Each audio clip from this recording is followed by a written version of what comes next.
ഇന്നത്തെ കാലത്ത് സിനിമയടക്കമുള്ള വിനോദോപാധികൾ കാണാൻ OTTയെയാണ് കൂടുതൽ പേരും ആശ്രയിക്കുന്നത്. സൂപ്പർ ഹിറ്റ് സിനിമകൾ തിയേറ്ററിൽ വന്ന് കുറച്ച് നാളുകൾ കൊണ്ട് തന്നെ OTTയിലെത്താറുണ്ട്. ഈ ഒരു ട്രെൻഡ് ഉള്ളതിനാൽ എന്തായാലും സിനിമകൾ OTTയിൽ വരും.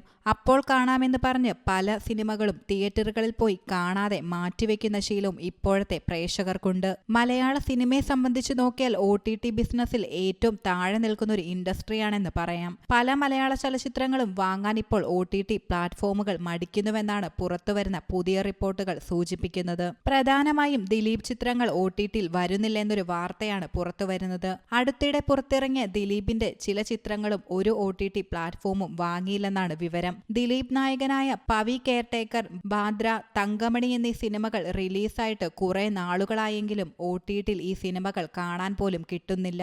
ഏപ്രിൽ 26-നാണ് പവി കെയർടേക്കർ റിലീസായതെങ്കിൽ മാർച്ചിലാണ് തങ്കമണി റിലീസായത്. അതിലും എത്രയോ മാസങ്ങൾക്ക് മുമ്പായിരുന്നു തമന്ന നായികയായ ദിലീപ് ചിത്രം ബാന്ദ്ര റിലീസായത്. അതിനെക്കുറിച്ചും വിവരമില്ല. ബാന്ദ്ര ഡിസ്നി പ്ലസ് ഹോട്ട്സ്റ്റാറിൽ റിലീസാകുമെന്ന രീതിയിൽ ഡിസംബറിൽ റിപ്പോർട്ടുകൾ പുറത്തു വന്നിരുന്നുവെങ്കിലും പിന്നെ അതിനെപ്പറ്റി അപ്ഡേറ്റ് ഉണ്ടായില്ല. നിലവിൽ ഒരു പ്ലാറ്റ്ഫോമിലും ഈ സിനിമ ലഭ്യമല്ല. മറ്റൊരു കാര്യം എന്തെന്നാൽ തിയേറ്ററുകളിൽ പരാജയപ്പെട്ട സിനിമകളാണ് ഈ 3 ദിലീപ് സിനിമകളും.